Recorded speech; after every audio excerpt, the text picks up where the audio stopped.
اللہ تبارک و تعالی نے بعض چیزوں کو، بعض دنوں کو، بعض وقتوں کو، بعض مہینوں کو اپنی رحمت سے فضیلت عطا فرمائی ہے۔ اللہ تبارک و تعالی کے ان مخصوص دنوں کو فضیلت عطا کرنے میں ہم گناہگاروں کا بہت ہی زیادہ فائدہ ہے۔ جب کچھ چیزیں فضیلت مآب ہو جاتی ہیں، ان کی عظمت بڑھ جاتی ہے، تو اللہ کے بندوں کو کم وقت میں زیادہ نفع کمانے کا موقع نصیب آتا ہے۔ نبی اکرم نور مجسم شفیع معظم صلی اللہ تعالی علیہ وسلم کی امت کو اللہ تعالیٰ نے بہت ساری ایسی چیزیں اپنی رحمت سے دی ہیں کہ جن میں عمل تھوڑا ہے، اجر زیادہ ہے۔ اس کا نتیجہ یہ نکلتا ہے کہ انسان تھوڑے وقت میں، تھوڑے ٹائم میں، تھوڑی مصروفیت میں اپنے رب کریم کے بارگاہ سے زیادہ اجر کا مستحق ہو جاتا ہے۔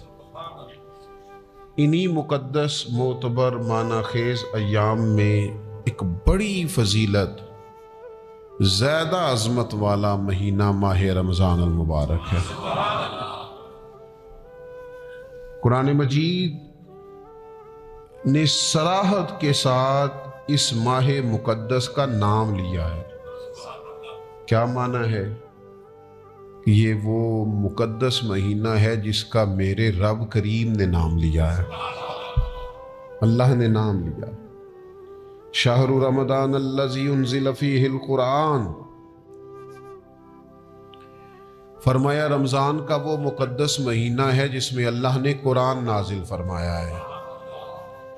اس ماہ نور، ماہ سرور کا نام نامی اللہ تعالیٰ نے قرآن مجید کے اندر ذکر فرمایا۔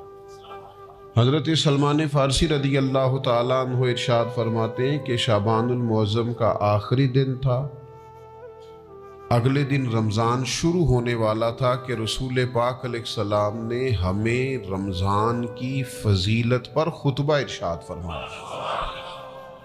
آپ اس بات کو غور سے سمجھیے کہ ایسا مہمان جس کے آنے سے پہلے اس کی فضیلت بیان کی جا رہی ہے، اور فضیلت کون بیان کر رہا ہے؟ امام الانبیاء صلی اللہ تعالی علیہ وسلم۔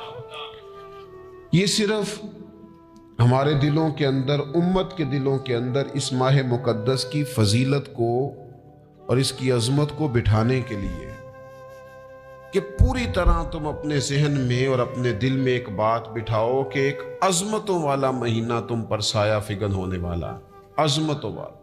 حضور نے ایک دن قبل اس کی فضیلت بیان۔ ہمارے ہاں یہ ہوتا ہے کہ ہم کسی چیز کی اہمیت کو لیتے ہیں لیکن سمجھتے ہیں کہ یہ کوئی روٹین ورک ہے، یعنی نارملی ہر سال رمضان شریف آتا ہے، اپنے وقت کے حساب سے چاند بدلتا ہے اور اپنے وقت پر رمضان شریف آ جاتا ہے۔ ہم سمجھتے ہیں کہ مطلب روٹین کا ایک معاملہ ہے، ایک روٹین کی چیز ہے۔ لیکن اگر آپ اس کو اس نظر سے دیکھیں گے نا کہ اس مہینے کے آنے سے پہلے، نہیں ابھی ایک دن بعد آنا ہے رمضان کو، اور آنے سے پہلے حضرت سلمان فارسی فرماتے ہیں کہ نبی پاک نے ہمیں باقاعدہ بلا کے خطبہ دے کے رمضان کی عظمت ہمارے دلوں میں بٹھا، یعنی فکری طور پر اور ذہنی طور پر امت کو تیار کیا۔ فرمایا تم پر ایک ایسا مہینہ سایہ فگن ہونے والا ہے جو مبارک ہے تمہارے لیے، باعث برکت ہے تمہارے لیے۔ تم اپنے آپ کو ذہنی طور پر تیار کرو کہ ایک ماہ نور تمہارے قریب آ رہا ہے۔ جو رمضان، اسلامی عبادات جتنی بھی ہیں نا، وہ مخصوص پوجا پاٹ نہیں، اسلامی عبادات میں سے کوئی عبادت بھی ایسی نہیں جس کا مقصد ہی ہو کہ آپ نے اتنے وقت سے لے کر اتنے وقت تک فلاں عمل کرنا ہے۔ جتنی بھی عبادات ہیں اسلامی، وہ اپنے دامن میں کوئی نتیجہ رکھتی ہیں، کوئی ریزلٹ رکھتی ہیں، اس کے ثمرات انسانی زندگی پر مرتب ہوتے ہیں۔ انسان کو تزکیہ نصیب ہوتا ہے، اس کے باطن کو صفائی نصیب ہوتی ہے، اسے خیر کرنے کا موقع ملتا ہے، تربیت کے بہت سارے مواقع اس میں پائے جاتے ہیں، بہت سارے اسرار و رموز کے ساتھ اسلامی عبادات ہیں۔ یہ جو رمضان المبارک ہے نا، یہ جو روزہ ہے، یہ روزہ اپنے دامن کے اندر تربیت رکھتا ہے، تربیت۔ یا ایھا الذین آمنوا کتب علیکم الصیام کما کتب علی الذین من قبلکم لعلکم تتقون۔ اے ایمان والو، تم پر روزے فرض کیے گئے جیسا کہ تم سے پہلے لوگوں پر بھی فرض کیے گئے تھے تاکہ تم تقوی اختیار کرو۔ روزہ تمہیں پرہیزگار بنائے گا، تمہارے اندر سے جو نفسانی چیزیں ہوں گی انہیں نکالے گا، اور اللہ تبارک و تعالیٰ کی طرف تمہارے دل کا رجحان ہوگا، تمہاری روح کا رجحان ہوگا، تمہیں تزکیہ دے گا۔ روزہ انسان کی تربیت کرتا ہے، انسان کو روزہ ذہنی طور پر تیار کرتا ہے کہ اللہ کے حکم کے مطابق کھانا ہے، اللہ کے حکم کے مطابق پینا ہے۔ سب سے بڑا مسئلہ اس دور کا رزق کے حلال کا حصول ہے اور حرام سے اجتناب ہے، تو روزہ ہمیں یہ سبق پڑھاتا ہے کہ ہم وہی کھائیں گے اور اسی وقت کھائیں گے جو کھانے کا ہمیں ہمارے رب نے حکم ارشاد فرمایا ہے، اور جس سے اللہ رسول منع کر دیں گے جتنی مرضی چمک دمک اپنے دامن میں رکھے، جتنی مرضی، لیکن ہم وہی لیں گے جو ہمارے لیے جائز ہے۔ آپ غور فرمائیے، روزہ لعلکم تتقون، روزہ تمہیں پرہیزگار کرتا ہے۔ بہت سارے لوگ ایک بات کرتے ہیں کہ عادتیں نہیں بدلی جاتی، یار کوشش کرتا ہوں لیکن میری عادت نہیں تبدیل ہوتی۔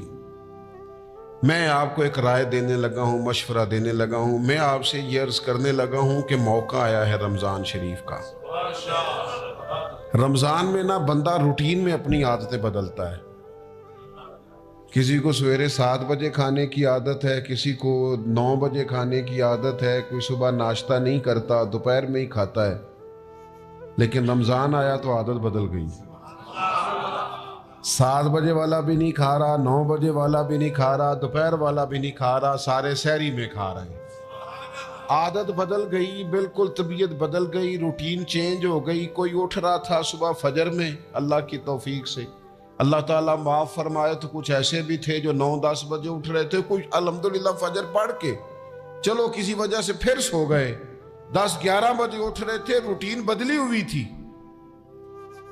رمضان آیا تو بدل گئی، سارے سحری میں اٹھ رہے ہیں، تہجد کے وقت سب کی آنکھ کھل رہی ہے، بالکل روٹین بدل گئی، حالات بدل گئے، معاملات تبدیل ہو گئے، اوقات تبدیل ہو گئے، دفاتر کے ٹائم تبدیل ہوئے، اسکولوں کے نظام تبدیل ہوئے، مدارس کے اوقات تبدیل ہوئے، ہر چیز کے اندر تبدیلی آئی۔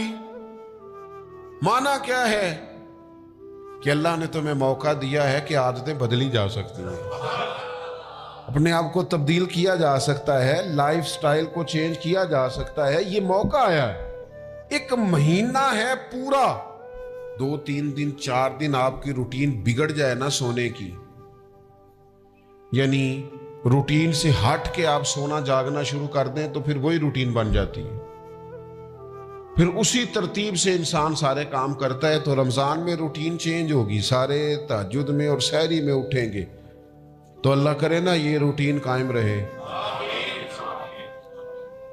رمضان میں تو اٹھتے تھے سحری کرنے کے لیے، تو اللہ کرے روٹین بن جائے اور سارا سال اٹھیں تہجد کی نماز ادا کرنے کے لیے، اللہ کرے روٹین بن جائے، چیزیں تبدیل ہو جائیں۔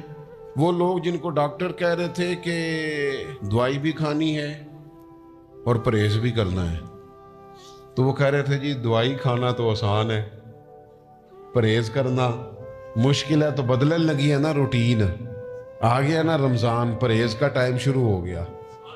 لہذا بہترین فائدہ یہ ہوگا کہ رمضان میں پرہیز ہوگی، ڈائٹ پلان بالکل بنایا جا سکتا ہے، اس میں چیزوں کو بالکل مرتب کیا جا سکتا ہے۔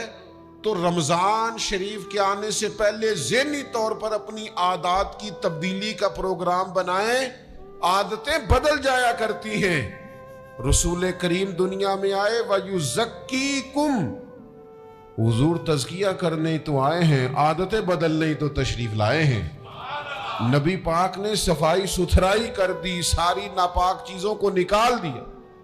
تو روٹین دیکھیں کہ رمضان میں تقوی کے حصول کے لیے اپنی عادات کو تبدیل کرنا ہے، اور اس کے لیے ذہنی طور پر اپنے آپ کو تیار کریں۔ وہ جو کہتے ہیں بچے سویرے نہیں اٹھتے، وہ روٹین بنا لیں، یہ موقع آیا ہے، ابھی سے ارادہ کر لیں کہ جناب ہم نے اس ترتیب سے اپنے گھر کو، ماحول کو، بچوں کو اس ترتیب سے ہم نے مرتب کرنا ہے چیزوں کو۔ یہ آپ ارادہ کریں، اللہ تعالیٰ مدد فرمائے گا۔ رمضان المبارک کی جو خاص فضیلت ہے، اس خاص فضیلت کو رمضان آنے سے پہلے ذہن میں بٹھا لیں، اور رمضان المبارک پورے کا پورا اس ذوق سے گزاریں کہ ذہن میں بات موجود ہو، ذہن میں، کہ دراصل رمضان کیا ہے۔ اللہ کے پیارے رسول صلی اللہ تعالی علیہ وسلم نے فرمایا، اے لوگو، تم پر ایک عظیم المرتبت مہینہ سایہ فکن ہو رہا ہے۔ حضور فرماتے ہیں شہر مبارک، فرمایا یہ بڑا برکت والا مہینہ ہے، یہ برکتیں لے کے آیا ہے، یہ رحمتیں لے کے آیا ہے، یہ اپنے ساتھ عنایات لے کے آیا۔ اور نبی اکرم صلی اللہ تعالی علیہ وآلہ وسلم نے فرمایا، جو بندہ بھی قرب الہی کی نیت سے رمضان میں نیکی کا طلبگار ہوگا، فرمایا وہ اگر نفل نیکی کرے گا نا تو اللہ تعالیٰ اسے فرض کے برابر ثواب عطا فرمائے گا۔ اور حضور علیہ السلام فرماتے ہیں، جو اس مہینے میں ایک فرض ادا کرے گا، اللہ 70 فرضوں کے برابر اجر عطا کرے گا۔ اپنے ذہن میں ایک بات بٹھائی جائے، ذہن میں یہ بات بٹھائی جائے کہ یہ نا برکت والا مہینہ ہے، اس میں میرا ثواب بڑا ضربوں کے ساتھ آگے بڑھے گا۔ ایک ذہن بنایا جائے اور پھر ثواب اکٹھا کرنا شروع کر دیا جائے۔ پھر وہ ترتیب بنا لی جائے، کاروباری نہیں،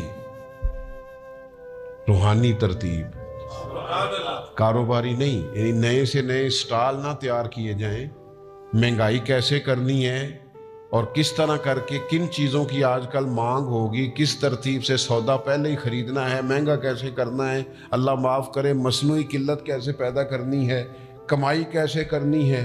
رمضان کے اندر جناب لوگ ساری ترتیب لگا کے، ساری، میرے ایک دوست ہیں میڈیکل کے شعبے سے وابستہ ہیں، تو مجھے کہنے لگے کہ ڈاکٹر بھی اپنی روٹین بدلتے ہیں اور معدے والی ساری دوائیاں بھی اکٹھی کر لیتے ہیں کیونکہ رمضان آنے والا ہے، یہ زیادہ لوگ استعمال کریں گے۔